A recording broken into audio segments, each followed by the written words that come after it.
اعوذ باللہ من الشیطان الرجیم بسم اللہ الرحمن الرحیم۔ تمام ناظرین کی خدمت میں السلام علیکم ورحمۃ اللہ۔ ناظرین، ابھی ایک دن پہلے آپ نے ایک مناظرہ ملاحظہ کیا مولانا ابو عماد حیدری صاحب اور ایک اہل سنت کے جو مناظر تھے حذیفہ اشرف صاحب، دونوں کے مابین مناظرہ ہوا۔ موضوع تھا پیغمبران کی، یعنی پیغمبروں کی آیا مالی وراثت ہوتی ہے یا نہیں ہوتی۔ تو اس کے اوپر آپ نے ملاحظہ کیا ہوگا، جنہوں نے نہیں کیا وہ حتماً کر لیں، چونکہ بڑی دلچسپ گفتگو تھی، بڑی زبردست گفتگو تھی۔ تو وہاں پر جو انہوں نے گفتگو کی اس میں کچھ ایسی چیزیں تھیں کہ جس پہ میں چاہتا ہوں کہ آج ہم تھوڑی سی روشنی ڈالیں، چونکہ مناظرے میں ٹائم کم ہوتا ہے، یعنی 5 منٹ دونوں فریقین کو دیے جاتے ہیں، اور اس میں تمام ادلہ کو اس انداز سے واضح بیان کرنے کی فرصت نہیں ہوتی۔ صرف بعض جگہوں پہ اشارہ کیا جاتا ہے، بعض جگہوں پہ فقط اسکرین پیج دکھایا جاتا ہے، بعض جگہوں پہ صرف زبانی حوالہ دے دیا جاتا ہے۔ تو لہٰذا آج ہم تھوڑا سا ریویو کریں گے اس مناظرے کا، کہ دیکھتے ہیں کہ اس مناظرے میں جو دلائل پیش کیے گئے ان میں کتنی طاقت تھی، کتنی جان تھی۔ تو اس حوالے سے میں کچھ کلپس آپ کے خدمت میں رکھتا ہوں، پھر انشاءاللہ ان کے اوپر باری باری ہم گفتگو کریں گے۔ یہ پہلا کلپ دیکھتے ہیں کہ اس میں یہ مولوی صاحب جو ہیں وہ کیا بیان کر رہے ہیں۔ جس کا آپ نے جواب دینا ہے، امام جعفر صادق فرماتے ہیں ان العلماء ورثۃ الانبیاء۔ اب اس کو ذرا سماعت فرمائیے گا کہ یہاں پر ایک حدیث بیان کر رہے ہیں کہ جناب ان العلماء ورثۃ الانبیاء۔ جس کا آپ نے جواب دینا ہے، امام جعفر صادق فرماتے ہیں ان العلماء ورثۃ الانبیاء۔ اب اس کی دلیل آئی، اب اس کا جواب دیجئے گا۔ اب دیکھیں بیچارے مولوی صاحب جو ہیں، میں کیا کہوں، یہ وہ چیزیں ہیں کہ جو ان کے بڑوں نے کتابوں میں لکھی تھیں، ان بیچاروں کو بھی نہیں پتہ تھا، انہوں نے بھی جو ہے وہ ایک اندھی تقلید میں چل دوڑے اور جناب اس کو اٹھا کے عثمان کا کرتا بنا لیا کہ دیکھو ہم نے شیعوں کی کتاب سے ثابت کر دیا کہ علماء کی مالی وراثت نہیں ہوتی۔ دلیل دیکھیں یار، ایک باشعور شخص جو ہے، ایک پڑھا لکھا بندہ، اس کے سامنے اگر آپ یہ پڑھیں نا کہ حدیث ہے، اور حدیث کہاں پر آ رہی ہے؟ اصول کافی میں، فروع کافی میں نہیں، پہلی چیز۔ دوسری کیا ہے؟ کتاب و فضل علم میں آ رہی ہے کہ جہاں پہ علم کی فضیلت بیان کی جا رہی ہے، یعنی کتاب و فضل العلم ہے، اس میں یہ روایت آ رہی ہے جو میں آپ کے سامنے رکھوں گا بھی صحیح۔ اور ابتدا کیا ہے؟ یعنی اتنا ان لوگوں کی روایت فہمی میں جو ہے، آپ یہ دیکھیں کہ کچے لوگ ہیں، یعنی جب ان کی روایت فہمی ایسی ہوگی، یعنی روایت کو سمجھنے کی فہم ان کی ایسی ہوگی، تو پھر یہ لوگ ظاہری بات ہے گمراہی بانٹیں گے۔ انہوں نے آپ کو کیا ہدایت کی طرف لے کر آنا ہے؟ ان علماء نے، یہ جو اس وقت مسند پر بیٹھے ہیں، اور سنا ہے کہ یہ بہت بڑے کہ امام المناظرین صاحب گزرے ہیں، ان کے پوتے بھی ہیں، یعنی یہ اس دادا کے پوتے ہیں، اور انہوں نے اس مناظرے میں ایسی ایسی دلیلیں دی ہیں کہ اپنے دادا کی ناک کٹوائی ہے۔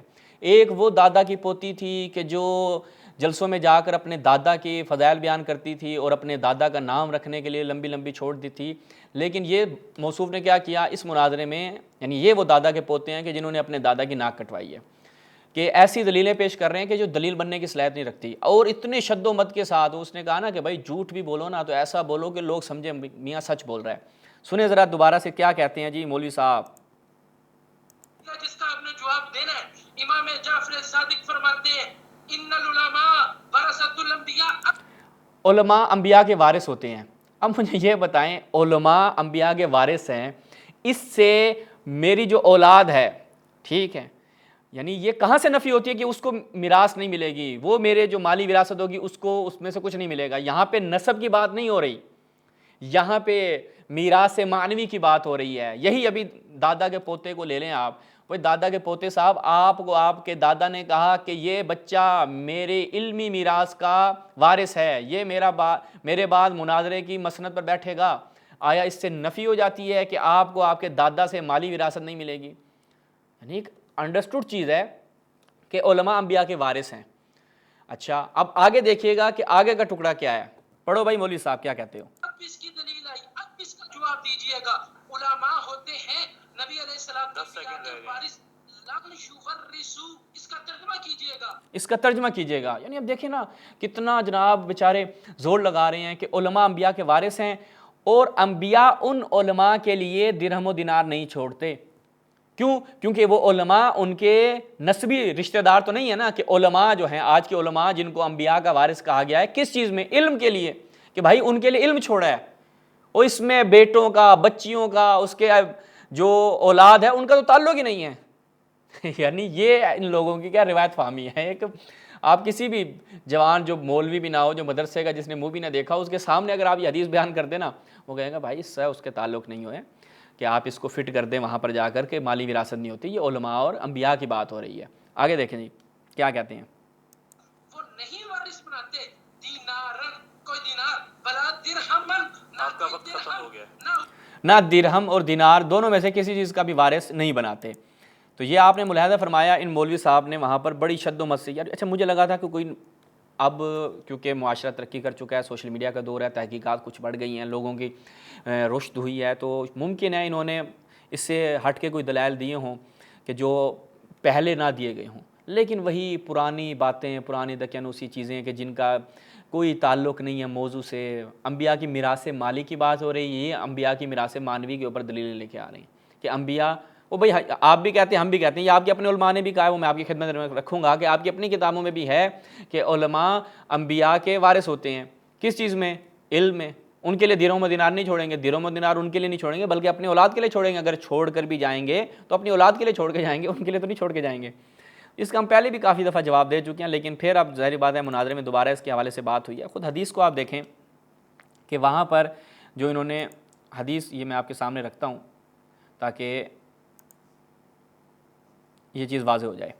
اب وہاں پہ جو انہوں نے بیان کیا، یہ الکافی کی روایت میں آپ کے لیے سامنے رکھتا ہوں، یہ جناب الکافی کتاب الکافی، اس میں جب آپ جاتے ہیں تو کتاب فضل العلم میں روایت ہے، محمد بن یحییٰ عن احمد بن محمد بن عیسیٰ عن محمد بن خالد عن ابی البختری عن ابی عبداللہ، امام جعفر صادق علیہ السلام سے روایت ہے۔ کیا روایت ہے؟ روایت کے آپ نے الفاظ دیکھنے ہیں کہ ان العلماء ورثۃ الانبیاء، علماء انبیاء کے وارث ہیں۔ اس میں صرف آپ روایت کا ترجمہ کر لینا، بندے کو بات سمجھ میں آ جاتی ہے، لیکن ظاہری بات ہے آپ نے دوسری کتابوں سے اٹھائی ہوئی چیزیں ہیں، آپ کی اپنی عقل تو کام کرتی نہیں ہے، لہٰذا آپ نے کیا کیا، اسی کو عثمان کا کرتا بنا لیا کہ دیکھو ہم نے شیعہ کی کتابوں سے دلیل لے آئے کہ انبیاء کی میراث نہیں ہوتی۔ آگے دیکھیں، ان العلماء ورثۃ الانبیاء، علماء انبیاء کے وارث ہیں۔ سوال ہوگا بھائی وراثت جو ہے، یہ وراثت ارث حقیقی معنی میں مال کی وراثت، یعنی کوئی شخص کسی سے وارث ہوگا مال اور اس کے پیچھے وہ جو ماں ترک چھوڑ جاتا ہے اس کا وارث قرار پاتا ہے، لیکن اس کو اگر مجاز میں لے کے جانا ہے، یعنی اس کے دوسرے معنی کی طرف لے کے جانا ہے، معنوی وراثت مراد ہو، تو وہاں پر قرائن اور شواہد، قرآن میں بھی اس کی کثرت سے مثالیں ہیں، تو وہاں پر کیا رکھا جاتا ہے، قرائن اور شواہد رکھے جاتے ہیں۔ اور یہ علم بلاغت میں بھی یہ قاعدہ ہے کہ حقیقی معنی سے مجاز کی طرف آپ کو جانا ہے تو قرینہ اور کوئی شاہد لے کر آنا پڑے گا کہ کیا چیز ہے کہ جو یہ بتلا رہی ہے کہ یہاں پر میں مثال کے طور پر رأیت اسدا، میں نے شیر دیکھا، جب میں کہوں گا نا میں نے اسد دیکھا تو یہاں پر کوئی قرینہ ایسا نہیں ہے کہ جو یہ بتلائے کہ اس اسد سے مراد اسد بھائی ہیں، مولانا اسد صاحب ہیں، نہیں کوئی قرینہ نہیں ہے۔ کہا جائے گا کہ اس کو حقیقی معنی میں لیا جائے گا، میں نے شیر دیکھا، مگر یہ کہ کوئی قرائن مطلب قرینہ حالیہ مقالیہ زمانیہ کوئی بھی ہو، کوئی قرینہ صارفہ کچھ ایسا ہو کہ جس سے پتہ چلے کہ یہاں پر اسد سے مراد شیر نہیں ہے بلکہ مولانا اسد صاحب ہیں یا کوئی اسد بھائی صاحب ہیں۔ لیکن اگر میں اسی کے ساتھ ایک قرینہ استعمال کروں، رأیت اسد یعنی رأیت الاسد فی الحمام، یعنی میں نے شیر دیکھا، رأیت اسدا فی الحمام، میں نے شیر دیکھا کہاں، حمام میں۔ اب آپ فوراً کہیں گے بھائی حمام آ گیا نا، تو اس کا مطلب یہ ہے کہ حمام میں جنگل والا شیر تو نہا نہیں رہا ہوگا، ٹھیک ہے، لہٰذا یہاں پر مراد یہ ہے کہ میں نے حمام میں جن اسد صاحب کو دیکھا ہے وہ بھائی صاحب ہیں، کوئی وہ انسان ہے کوئی۔ تو یہ قرائن ہوتے ہیں جو بتلاتے ہیں، جو کلام کے اندر آ جاتے ہیں، یا آپ یہ کہہ لیں کہ اسی گفتگو میں کوئی ایسے چیزیں نظر آتی ہیں، یا زمانیہ ہوتے ہیں، یا کوئی بھی ایسا لفظ آ جائے یا ایسی کوئی چیز آ جائے جو دلالت کرتی ہو کہ متکلم کی مراد اس سے کیا ہے، معنی حقیقی نہیں ہے بلکہ مجازی ہے۔ یہ نہایت ہی ایک انڈرسٹوڈ چیز ہے۔ اب روایت دیکھیں کہ جب کہا کہ ان العلماء ورثۃ الانبیاء، کہ انبیاء علماء کے وارث ہیں، تو سوال ہوگا کہ انبیاء کیسے، یعنی علماء کو وارث چھوڑتے ہیں، کیا مطلب ہے کہ ان کے لیے، یعنی تمام علماء انبیاء کے وارث ہیں، کوئی اولاد کوئی اسپیسیفک کس زمانے کے علماء، کیا انہیں کچھ معین نہیں ہے؟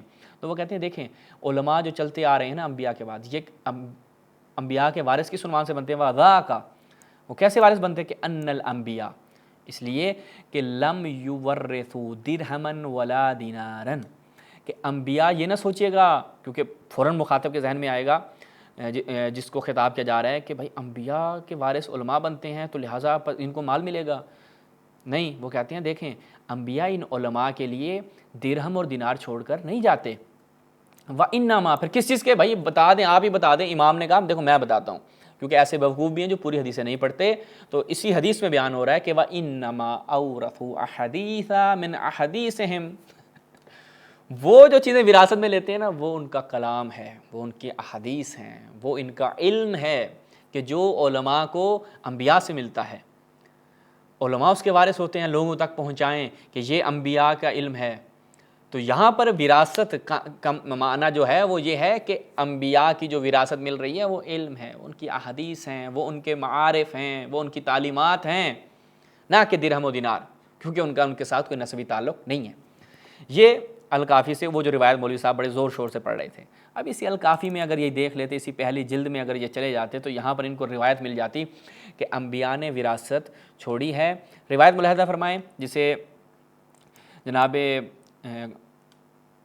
علامہ باقر مجلسی نے مرآت العقول میں صحیح کہا ہے، محمد ابن یحییٰ عن احمد ابن محمد ابن عیسیٰ عن الحسین ابن سعید عن نصر ابن سوید عن یحییٰ حلبی عن ابن مسکان عن ابی بصیر عن ابی عبداللہ، یہ بھی امام جعفر صادق علیہ السلام سے ہے۔ بڑے اس امام جعفر صادق کا فرمان دکھانے پڑھنے کا بڑا شوق تھا، ظاہری بات ہے ٹکڑے اٹھانے ہوتے ہیں اور وہ ٹکڑوں سے اپنی دلیل بنانے کی کوشش کرتے ہیں کہ تارکا رسول اللہ فی المتا، کہ رسول اللہ جو اپنا ماتارک جو چیزیں چھوڑ گئے تھے، متا میں جو چیزیں جو رسول اللہ چھوڑ گئے تھے، سیفن ایک تلوار چھوڑ گئے، ودرعن زرہ چھوڑ گئے، اندتن رحلن زین چھوڑ گئے، رحل یعنی سواری چھوڑ گئے، وبغلتہ الشہبا وہ آپ یہ کہہ لیں کہ قاطر جسے کہا جاتا ہے خچر چھوڑ گئے، فوارث ذلک کلہ، اب اس تمام کے جو وارث تھے وہ کون تھے؟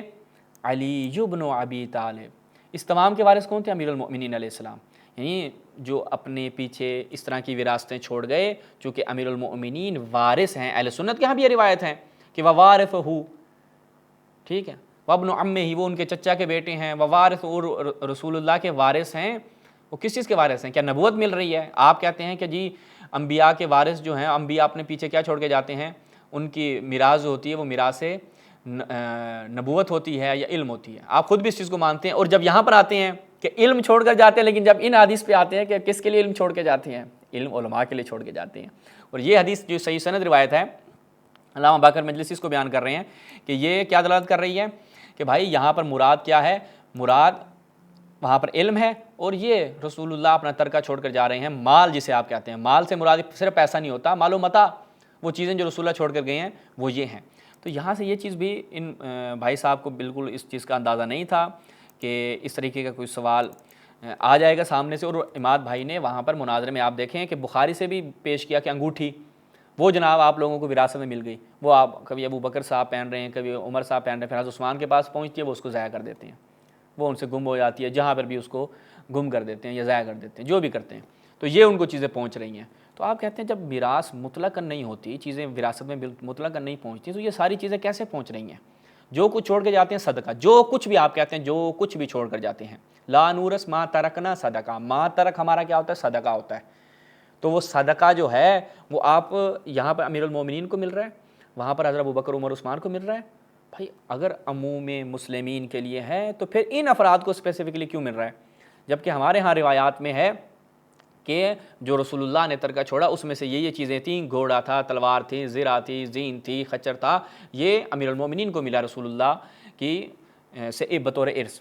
تو لہٰذا اب یہ جو انہوں نے دلیل پیش کی یہ قطعاً بھی اس قابل نہیں کہ اس کو دلیل بنایا جا سکے۔ ایک اور دلچسپ چیز میں آپ کے سامنے رکھتا ہوں کہ جہاں سے یہ چیز بھی واضح ہوگی کہ یہ جو ہمارے ہاں بات کی گئی کہ ان العلماء ورثۃ الانبیاء، یہ ان کے ہاں بھی ہے۔ یہ ملاحظہ فرمائیں الجامع لاحکام القرآن جناب قرطبی صاحب کی، ٹھیک ہے، الجزء السادس عشر، اس کی 16ویں جلد ہے، اس میں ہم جاتے ہیں تو یہاں پر وہ خود کہتے ہیں،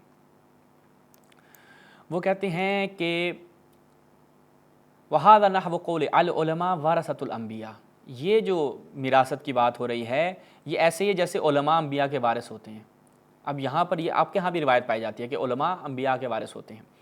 وہ کہتے ہیں يَحْتَمِلُ قَوْلُهُ علیہ الصلاۃ والسلام إِنَّ مَعْشَرَ الْأَنْبِيَاء لَا نُورَثُ أَنْ يُرِيدُ أَنَّ ذَلِكَ مِنْ فِعْلِ الْأَنْبِيَاء وَسِيرَتِهِمْ، یعنی اس سے مراد کیا ہے کہ علماء انبیاء کے وارث ہوتے ہیں، وہ کہتے ہیں ان کا فعل جو انہوں نے کام کی، ان کی سیرت انبیاء کی، علماء کا کام ہے کہ وہ اس روش پہ چلیں تاکہ لوگوں کے لیے ہدایت کا سامان مہیا کر سکیں۔ وَإِنْ كَانَ فِيهِمْ مَنْ وُرِثَ مَالُهُ قَدْ ذَكَرِيَّا عَلَى الْأَشْهُرِ الْأَقْوَالِ فِيهِ، وہ کہتے ہیں ایسا نہیں ہے یہ توجہ کرنا، ایسا نہیں ہے کہ فقط مال معنوی مراد ہے، مال مادی نہیں ہے. وہ کہتے ہیں اگرچہ ان میں ایسے بھی تھے کہ جنہوں نے مال کو وراثت میں پایا، جیسے حضرت زکریا علی اشہر الاقوال، کہ جو مشہور ترین قول ہے اس میں. اب یہ آپ کا اہل سنت عالم، یہ مولوی صاحب جو ہیں وہ کل مناظرے میں جس کو دیکھیں یہ آپ کے شیعہ راوی ہیں، یہ آپ کے فلاں ہیں، تو یہ ہر کسی کو ہمارے کھاتے میں ڈالتے جا رہے تھے. تو لہٰذا یہاں سے یہ چیز واضح ہو گئی کہ آپ جس میراث کی بات کر رہے ہیں اس سے قطعاً بھی کوئی ایسا تعلق نہیں بنتا کہ آپ اس میراث کو نفی کر دیں اور آپ کہیں کہ وہ میراث کیا تھی جناب، میراث فقط مالی تھی اور نبوت کی تھی، علم کی تھی، اس سے کوئی اور چیز مراد نہیں ہے. اچھا، اس کے بعد ایک اور چیز ہم انشاءاللہ آپ کی خدمت میں بیان کرتے ہیں، جو انہوں نے آگے بھی ایک دلیل پیش کی، ذرا ہم اس کی طرف چلتے ہیں کہ اب مزید انہوں نے اپنے اس مناظرے میں کیا دلائل دی ہیں. وہ دلائل بھی ہم آپ کے سامنے رکھتے ہیں. اگلے کلپ کو ملاحظہ کریں، یہ کیا کہتے ہیں جی مولوی صاحب.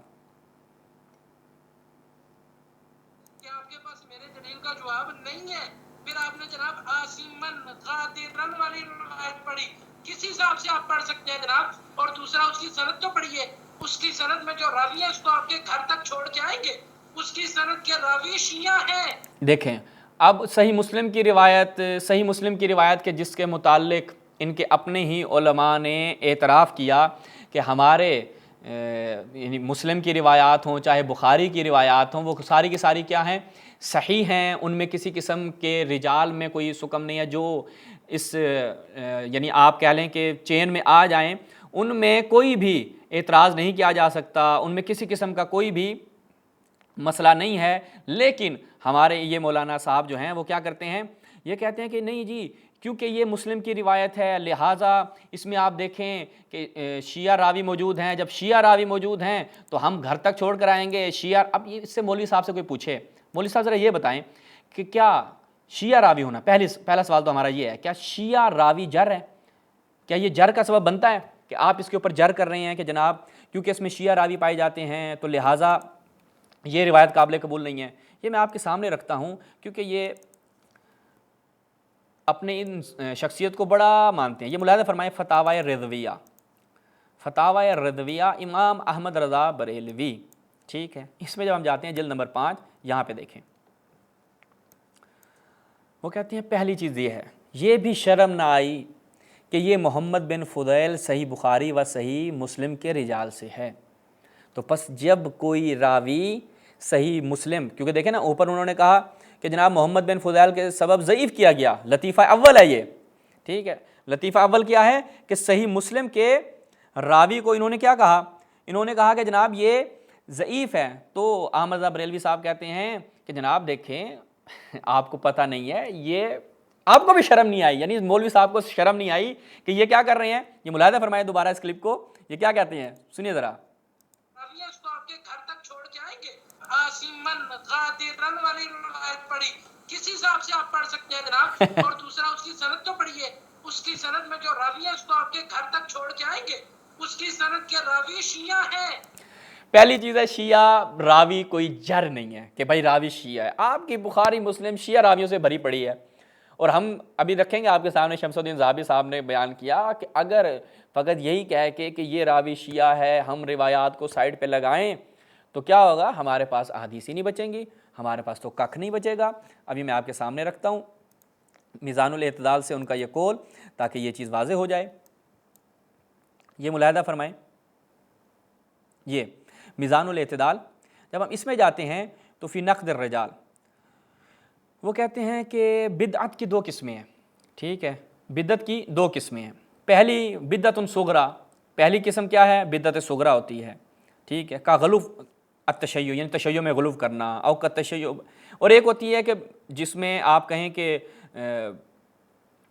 تشیع ہے لیکن بلا غلو، اس میں کوئی غلو نہیں ہے. وہ کہتے ہیں اگر یہ تشیع مراد ہے یعنی دوسری والی کہ جس میں غلو نہیں ہے، کثیر فہاد کثیر فی التابعین اور تبع تابعین، یعنی یہ بہت سارے تابعین اور تبع تابعین میں یہ تشیع پائی جاتی تھی، مع الدین والور والصدق، ساتھ اس کے کہ ان میں دین بھی تھا، وہ دیندار بھی تھے، ان میں ور تقوی بھی تھا، اور ان میں صدق وہ سچے بھی تھے، تو لہٰذا فقط شیعہ ہو جانا جر نہیں ہے۔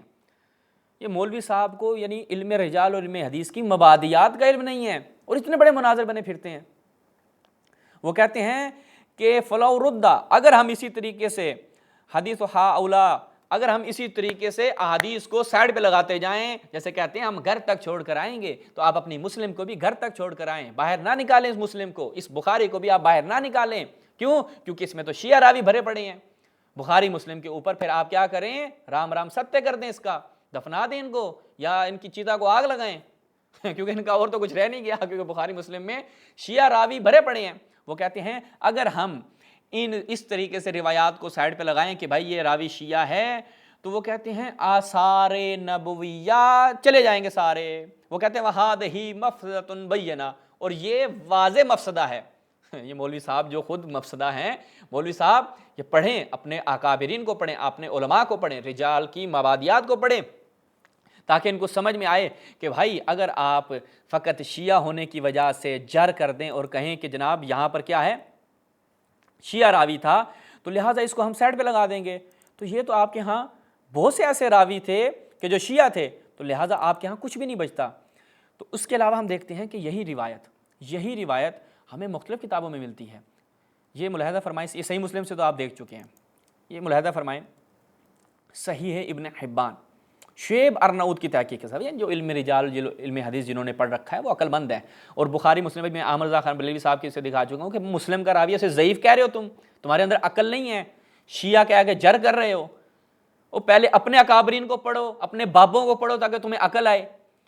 اب یہ دیکھیں صحیح ابن حبان، اس میں جب جاتے ہیں یہاں پر دیکھیں، وہاں پہ اچھا خاصا ہم صحیح مسلم سے فقط 4 صفتیں بیان کر رہے تھے کہ بھائی وہ جھوٹے ہیں، وہ غادر ہیں۔ امیر المومنین حضرت ابوبکر عمر کو کیا سمجھتے تھے؟ جھوٹا سمجھتے تھے، غادر دھوکے باز سمجھتے تھے، خائن سمجھتے تھے، اور کاذب خائن سمجھتے تھے، غادر سمجھتے تھے، کاذب سمجھتے تھے۔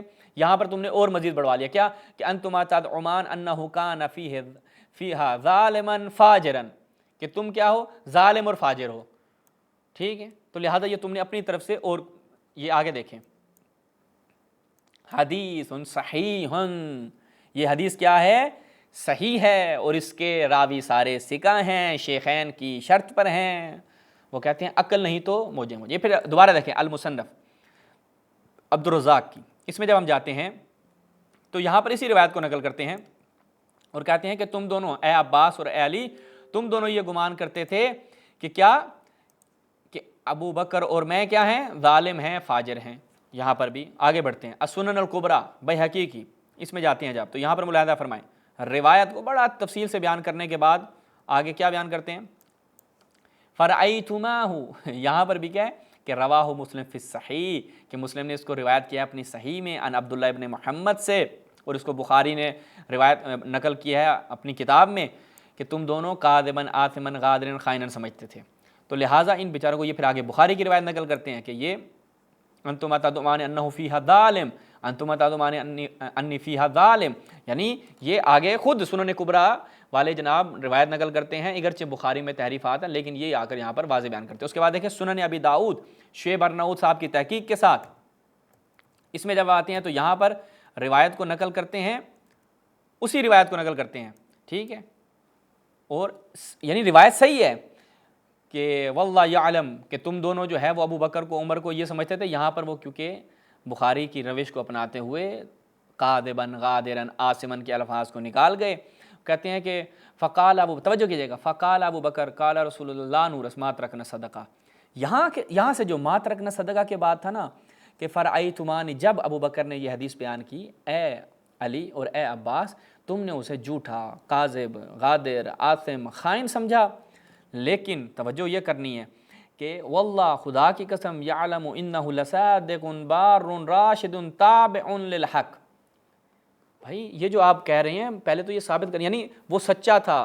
جب آپ کسی کو صفائی دے رہے ہیں چور کی داڑھی میں تن کا، پتہ چل رہا ہے کہ یہاں پہ کلام محذوف ہے، چور کی داڑھی میں تن کا، میں رکھتا ہوں بخاری سے آپ کی خدمت میں، کہ آپ کہہ رہے ہیں وہ سچے تھے، بار تھے، نیک تھے، آپ ان کو خائن کہہ رہے ہیں، راشد تھے، تابع للحق تھے، ہدایت کرنے والے تھے، حق کے تابع تھے، آپ کہہ رہے ہیں کہ جناب وہ کاذب، غادر، خائن، آثم سب کچھ تھے۔ تو یہاں پہ کلام حذف کیا درمیان میں، اور یہ آپ کے اپنے علماء نے تصحیح کی ہے، اور یہ میں آپ کی خدمت میں رکھ چکا ہوں کہ اسی روایت کو دیکھیں، تحریف بخاری امام کے سامنے رکھتے ہیں کہ بخاری نے جگہ جگہ پہ اس کو تحریف کیا ہے۔ یہ تو پہلے دیکھیں، یہ کہاں سے؟ صحیح مسلم سے، صحیح مسلم سے وہی دیکھیں، واللہ یعلم انہ لصادق بار راشد تابع للحق، لیکن اس سے پہلے کیا تھا؟ فرأیتما، یہ جو ہم نے آپ کے لیے ہائی لائٹ کیا، یہ 2 ایرو جو لگائے ہیں، یہ دیکھیں یہاں پہ یہ الفاظ اب بخاری کیسے کاٹتا ہے۔ یہ بخاری کی روایت نمبر 7305، یہاں پر دیکھیں کہ تدعمان ان ابوبکر فیہا قضا، لیں جی قضا، تم جو ہے ابو بکر، دونوں ابو بکر کے بارے میں کیسا گمان کرتے تھے؟ قضا۔ قضا کیا ہوتا ہے؟ یہ کون سی روایت ہے؟ یہ کیا یعنی تم ابو بکر عمر کے بارے میں ایسا سوچتے تھے؟ بخاری کی چونکہ روش تھی، اس مولوی صاحب کو جواب تو آتا نہیں تھا کہ بھائی میں تو پکڑا گیا ہوں، اب اس کا جواب ان کے کسی مولوی کے پاس نہیں ہے، لہٰذا ان کے پاس لے دے کہ ایک آخری جو آج تک ان کے کسی محدث نے بھی نہیں کہا کہ یہ اس روایت کے اندر شیعہ راوی ہیں لہٰذا یہ ضعیف ہے، لیکن اس مولوی صاحب نے کیا کہا؟ یہ ضعیف، کیوں؟ اس میں شیعہ راوی ہیں۔ اچھا آگے دیکھیں پھر تھوڑا سا اگلے، یہ روایت نمبر 5359، اسی تھوڑا سا آگے چلیں، یہاں پر یہ ادھر دیکھیں اس روایت میں کہ انا ولی رسول اللہ، یہاں پر بالکل کہیں پر بھی تادمان انا ابوبکر قضا و قضا، یہاں پہ کیا کیا؟ صرف ایک اور قضا کا اضافہ کر دیا، قضا و قضا، وہاں پہ ایک قضا تھا۔ پھر آگے چلتے ہیں، پھر یہاں پہ دیکھیں، ٹھیک ہے، کہ صادق بار راشد تابع للحق، ٹھیک ہے، تو یہاں پر بھی وہ خود آ کر کیا کہتے ہیں کہ جب حضرت علی اور حضرت عباس آتے ہیں تو آپ دونوں ابو بکر کے بارے میں تم نے ایسا کہا، تم جان لو خدا کی قسم وہ سچے تھے، وہ نیک تھے، وغیرہ وغیرہ۔ تو لہٰذا یہ بخاری کی تحریفات ہیں جو کتاب المغازی، کتاب النفقات، کتاب الاعتصام، متعدد مقامات پر بخاری نے یہ تحریف کی ہے۔ تو لہٰذا ناظرین یہاں تک یہ جو مولوی صاحب بیان کر رہے تھے، ہم نے آپ کی خدمت میں احمد خان بریلوی سے بھی رکھا، اس کے بعد ان کے آپ بریلویوں کی کتاب اٹھا کے دیں گے، یعنی بخاری مسلم کے متعلق، ان کی روایات کے متعلق ان کے ہاں اجماع پایا جاتا ہے کہ ان کی روایات صحیح ہیں، لیکن جب آپ مناظرہ کر رہے ہیں اور پھنس جائیں تو پھر آپ کے پاس یہ آپشن ہوتا ہے کہ فلاں کو شیعہ بنا دو، اور جبکہ شیعہ کوئی جہر نہیں ہے، اور فلاں کو ہم اسے نہیں مانتے، میں فلاں کو نہیں مانتا، فلاں کو نہیں مانتا، تو ایسے لوگوں کا کوئی علاج نہیں ہوتا۔ تو چلتے ہیں جناب، ایک اور انہوں نے گفتگو کی، ایک اور انہوں نے بات کی، اس کا بھی ہم لگے ہاتھ جواب دیتے ہیں، یہ ملاحظہ فرمائیں کیا کہہ رہے ہیں جی۔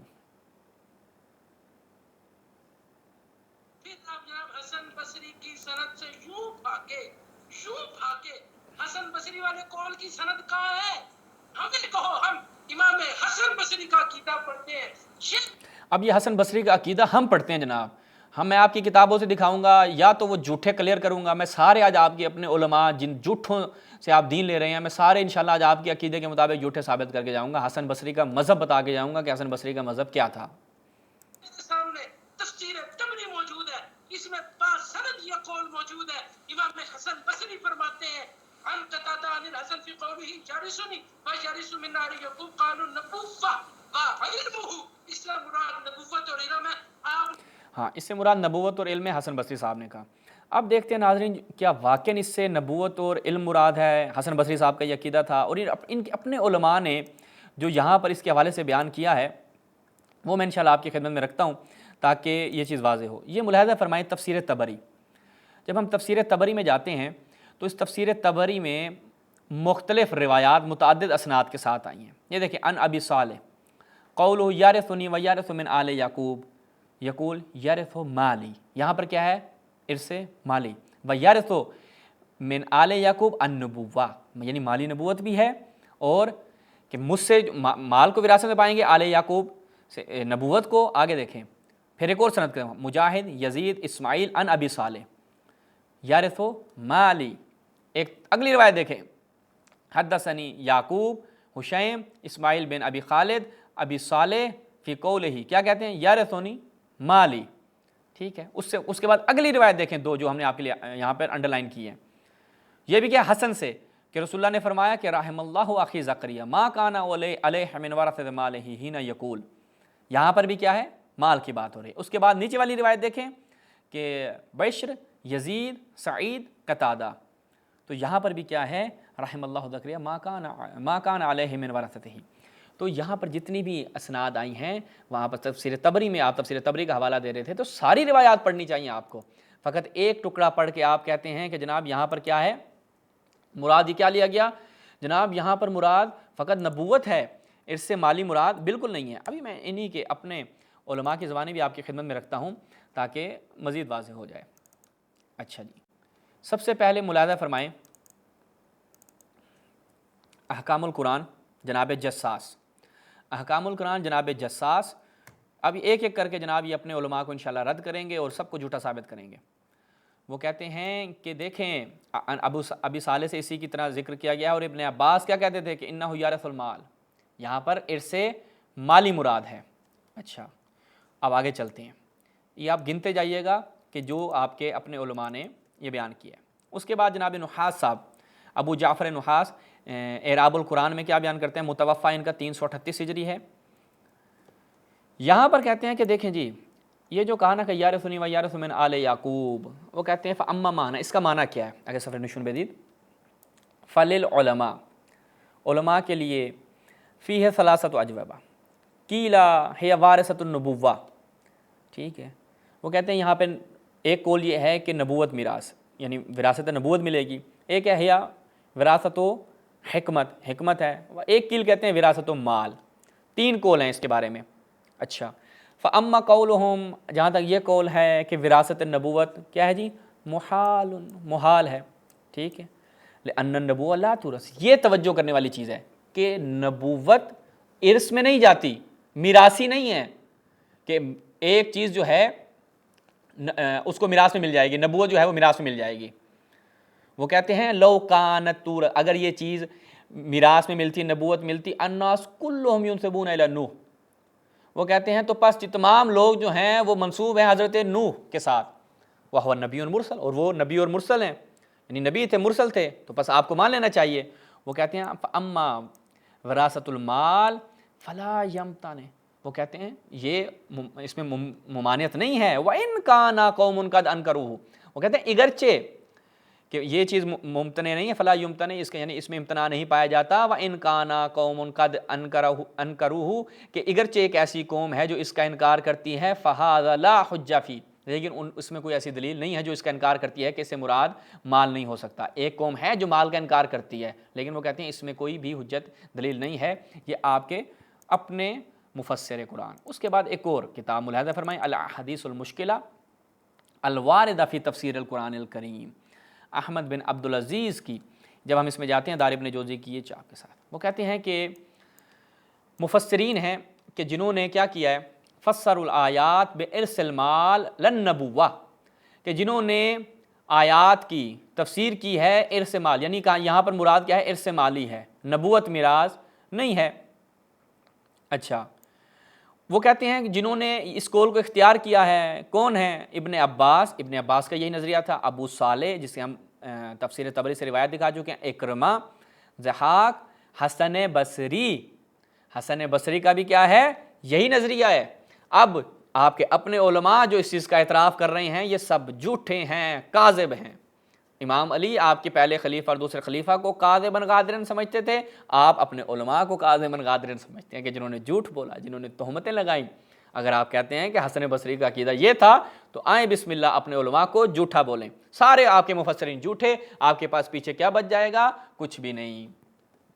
اچھا پھر وہ کہتے ہیں کہ عن الحسن فی قولہ تعالی ووارث سلیمان داؤد قال ورث المال والملک للنبوہ والعلم، کیوں؟ چونکہ یہ دونوں چیزیں علم اور نبوت ارث میں ملنے والی چیز نہیں ہے، ایک انڈرسٹوڈ چیز بات ہے، یعنی ایک شخص جو ہے مثلا نبی ہے، اس کی اولاد ہے، اس کو کوئی ضرورت نہیں ہے کہ علم حاصل کرے، جدوجہد کرے، کوشش کرے، یا اپنی زندگی میں کوئی ایسا کام کرے۔ وہ اب نبی کی جتنی بھی اولاد ہے سب کو علم مل رہا ہے، ٹھیک ہے، علم نبی کی طرف سے ارث میں مل رہا ہے یعنی یہ بندہ کہتا ہے کہ واقعاً یہ ایسی چیز ہے جو ارث میں ملے گی، وہ سب کو جو نبوت میں ارث مل رہی ہے، وہی اس کے لیے معیارات ہیں خدا کے نزدیک۔ ایسا نہیں ہے کہ یہ میراثی ہے، میراث میں ملے گی، جو بھی بس نبی ہے اس کے اولاد میں۔ اب حضرت نوح کا بیٹا ناخلف تھا، کیوں؟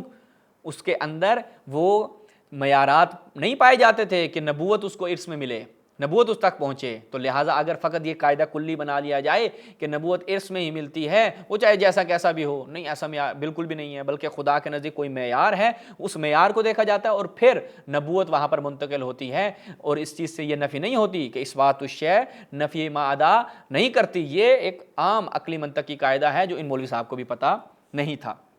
مزید بھی میں آپ کے سامنے رکھ دیتا ہوں، یہ ملاحظہ فرمائیں تفسیر فخر رازی سے۔ جی، تفسیر فخر رازی یہاں پر کیا کہتے ہیں؟ وہ کہتے ہیں کہ اما قولہ تعالی، کہ یہ جو ووارث سلیمان داؤد فقد اختلفوا فیہ، جناب کون؟ فخر الدین رازی صاحب، ایک اور آپ جھوٹا اضافہ کر لیں، وہ کہتے ہیں کہ اس میں اختلاف ہو گیا۔ فقال الحسن، حسن نے کیا کہا؟ المال، یہاں پہ مال مراد ہے، لأن النبوہ عطیہ، وہ نبوت عطیہ ہے، یعنی خدا کی طرف سے عطا کردہ ہے، وہ میراث میں ملنے والی چیز نہیں ہے۔ یہ جناب حسن بصری کا قول تھا، جس کا اعتراف آپ کے اپنے علماء نے کیا ہے۔ لہٰذا اگر جھوٹے ہیں، اگر فراڈی ہیں، اگر یہ سب کچھ ہیں، تو آپ کے اپنے علماء ہیں۔ لہٰذا یہ اگر آپ اسکرین پہ دیکھیں، تقریباً 1 2 3 4 5 6 7 8 9 10 11 22 اور 5 27 تفاسیر سے میں یہ نکال کے لایا تھا کہ ان کے اپنے علماء نے اعتراف کیا ہے کہ ان افراد کا، حسن بصری کا، ابن عباس کا، ضحاک کا، اکرمہ کا، ابو صالح کا، ان سب کا یہ عقیدہ تھا کہ یہاں پر ارث مالی مراد ہے۔ تو لہٰذا یہ کوئی اہل سنت کے ہاں متفق علیہ مسئلہ نہیں ہے کہ جس پہ سب کا اتفاق ہو کہ انبیاء کی ارث مالی نہیں ہوتی۔ پہلے جاؤ اپنے گھر میں اتفاق کرو، پھر آ کے تشیع کو ملزم قرار دینا کہ بھائی آپ بھی اس چیز کو مانیں کہ انبیاء کی میراث نہیں ہوتی۔ تو ناظرین یہاں پر مزید مناظرے میں کیونکہ بہت ساری گفتگو ہوئی تھی، ہم فقط انہی نکات کی طرف چاہ رہے تھے کہ اشارہ کریں، وہ آپ نے ملاحظہ کیا ہے وہاں پہ۔ انشاءاللہ مزید جو ہے وہ جو اسی حوالے سے، جو مناظرے کے حوالے سے گفتگو کی گئی، اس کو آپ کے سامنے پیش کریں گے۔ اسی پہ ہم آپ سے اجازت چاہتے ہیں۔ والسلام علیکم ورحمۃ اللہ۔